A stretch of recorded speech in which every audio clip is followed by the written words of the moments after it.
En Afrique même, nous, on va dire d'une manière générale, la plupart ou bien tous les pays africains sont pauvres. Tous les pays africains sont pauvres parce qu'on n'a pas d'industrie. Un pays qui n'a pas d'industrie, un pays qui n'est pas industrialisé, n'est pas un pays développé, n'est même pas un pays émergent. Tu parles d'émergence quand tu commences ici à avoir des industries.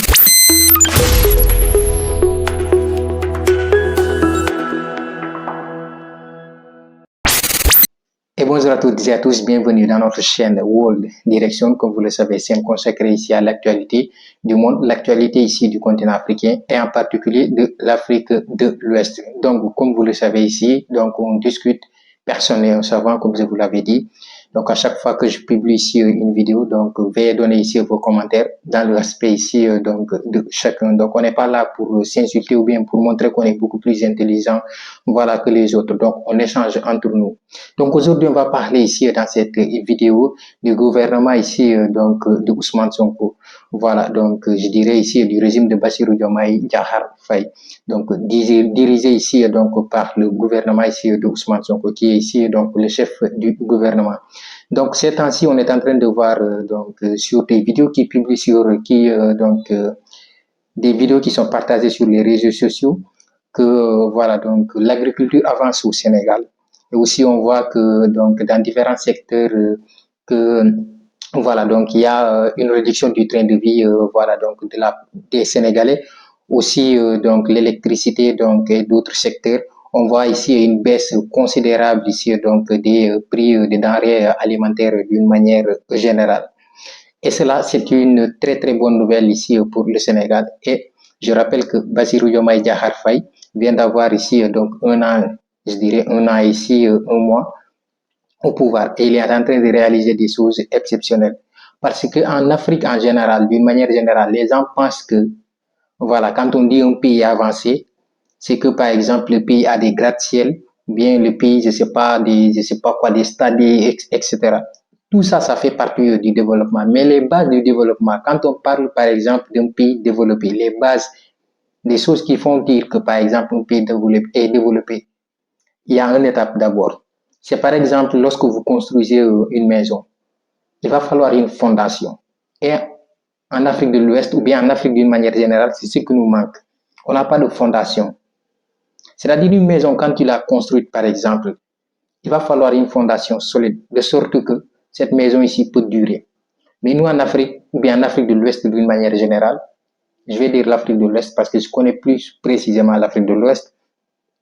C'est-à-dire nous, on pense que le développement, c'est avoir par exemple des belles bâtiments, des gratte-ciel. Un jour, j'ai discuté avec des amis et ils m'ont dit, bon, deux ou bien trois mêmes amis, ils m'ont dit qu'il va falloir remercier le président Macky Sall parce que voilà, donc vous avez un stade, vous avez je sais pas quoi, des tramways, ça m'a fait rigoler.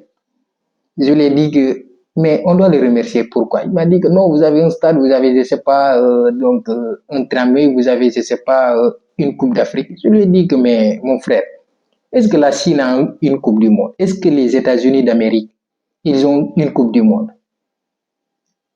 Etc., etc. Donc ces pays-là n'ont pas de Coupe du Monde, mais ils font partie des pays les plus avancés, le Japon, l'Afrique, je ne sais pas comment on l'appelle même, le pays là, la Corée du Sud.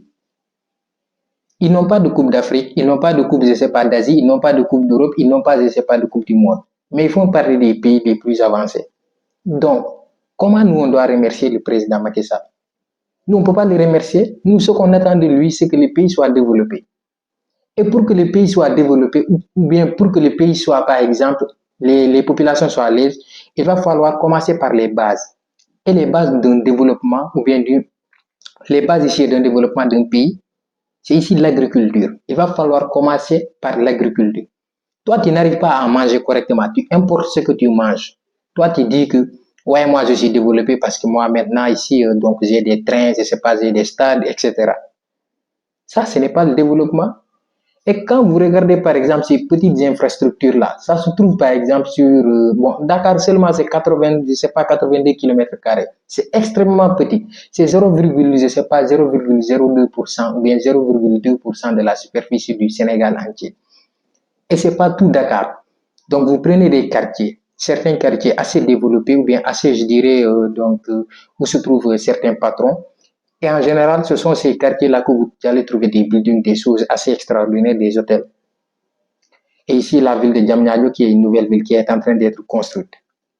Donc, je vois en général des étudiants, excusez-moi du terme des étudiants, des Sénégalais qui prennent par exemple, ou bien en Afrique de l'Ouest d'une manière générale, les gens vont prendre par exemple leur téléphone, aller par exemple filmer, je dirais, moins de 2 à 3 kilomètres par exemple de la ville ou bien d'une sous-région qui est assez belle, et ils vont représenter ça comme l'ensemble du pays. Et ils vont dire, voilà, nous, on est assez développés et vous allez voir que donc les Africains vont rester là à se, voilà, donc clasher entre eux sur les réseaux sociaux en disant que nous, on a stade, nous, on a pont, nous, on a ceci, vous n'avez pas ça, vous n'avez pas ça.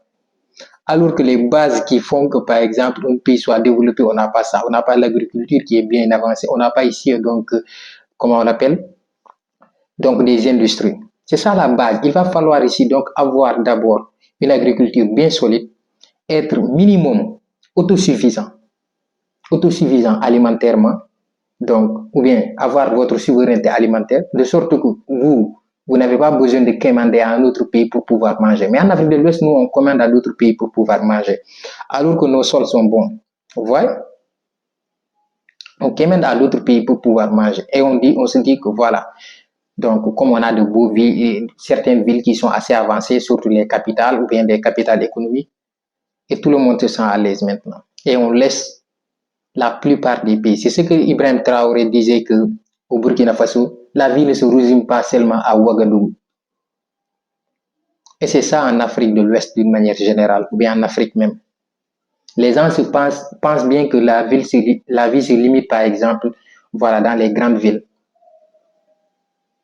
Alors que c'est pas ça. Il va falloir avoir d'abord une agriculture. À partir du moment où, par exemple, donc vous faites une prêt, ou bien un président, par exemple, excusez-moi du terme, fait un prêt, ou bien par exemple les impôts. On ne prend pas les impôts directement pour construire, ce n'est pas des buildings, mais des choses qui vont amener rien. C'est que Macky Sall a fait au Sénégal,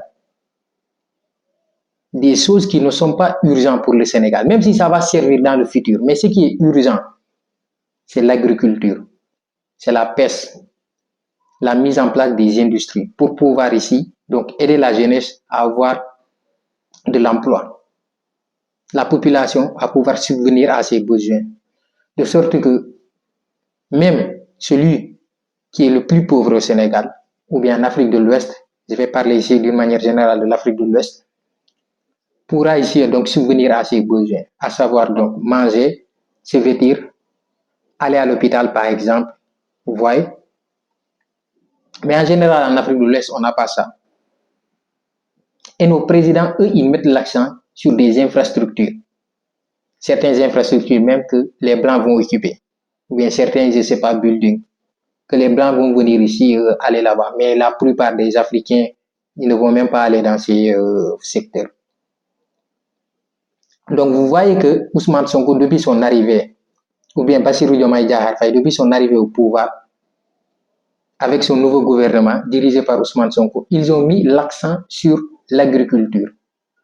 Et c'est ce qui a poussé ici, ou bien ce qui a amené aujourd'hui le Maroc à être, par exemple, l'un des pays les plus donc, développés d'une manière générale en Afrique de l'Ouest. Je pense bien que le Maroc est 5e ou bien 6e.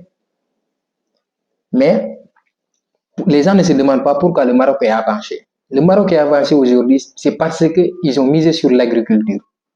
Moi, je sais ce que je dis. Parce que je suis au Maroc, je sais.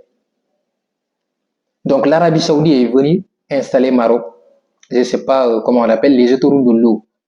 Donc, l'eau va être directement ici tirée, je ne sais pas, à partir des fleuves, je ne sais pas, de l'océan, directement jusqu'à dans les autres villes. Bien, dans les, voilà, donc, dans les villages où ils vont cultiver. C'est la même chose que Ousmane Sonko est en train de faire au Sénégal avec Bassirou Diomaye Diakhar Faye, excusez-moi, et Ousmane Sonko. Donc, ils sont en train ici de mettre ce qu'on appelle des projets d'autoroute. Et donc, cela va permettre que dans n'importe quel type de zone du Sénégal, que les gens vont pouvoir ici, donc, voilà, cultiver. Donc, à partir du moment où ils ont cultivé, et le Sénégal, il y a le phosphate. Donc, à partir du moment où ils ont cultivé, ils vont mettre maintenant des infrastructures routières pour permettre à ces produits qui sont ici et cultivés dans d'autres zones d'être transportés partout dans le pays ou bien même à l'extérieur de l'Afrique, en Afrique de l'Ouest et à l'extérieur de l'Afrique. Donc à partir de ce moment, on peut dire qu'un pays est souverain alimentairement et le pays même peut aller à être, donc je dirais ici, avoir sa sécurité alimentaire. Avoir une sécurité alimentaire et être souverain alimentairement, c'est deux. Ça fait deux. Parce qu'une sécurité alimentaire, bon, ça va vous permettre, bon, en cas de sécheresse ou bien, voilà, les récoltes ne sont pas bonnes, de pouvoir bien survivre. Donc, avoir quelque chose en réserve. Donc, c'est important. Donc, c'est ça qui fait les bases du développement d'un pays. C'est pas les gratte-ciel qu'on voit. Ça, c'est après. Lorsque vous avez fait tout cela, c'est-à-dire vous avez une très bonne agriculture, vous avez un très bon système éducatif, vous avez une très bonne, je dirais ici, donc un système hospitalier qui fonctionne bien. Les gens arrivent ici donc à se soigner et aussi une sécurité. Si vous avez ces trois, votre développement est garanti. Mais ce n'est pas le cas en Afrique de l'Ouest. Les gens, eux, ils pensent bien que le développement, ce sont les gratte-ciel. La jeunesse africaine, le développement, ce n'est pas les gratte-ciel ou bien les bâtiments que vous voyez. Le développement, c'est ça. Avoir une industrie très forte. Être industrialisé. Un pays ne peut pas être développé sans être industrialisé. Non, c'est impossible. Nous, on est beaucoup plus développé. Nous, on est développé. Non, tu n'es pas développé. Tu n'es pas développé, mon frère. Ton pays est pauvre. Ton pays n'a pas d'industrie. Comme le cas de l'Afrique du Sud qui commence à avoir des industries et autres. Et on parle maintenant de pays émergents qui tendent vers le développement. Donc, c'était tout pour cette vidéo. J'espère qu'elle vous a plu. Voilà. N'oubliez pas de la liker, de vous abonner, d'activer la cloche de notification pour ne rater aucune de nos prochaines vidéos. Et on se dit à très très bientôt pour une nouvelle vidéo sur cette chaîne.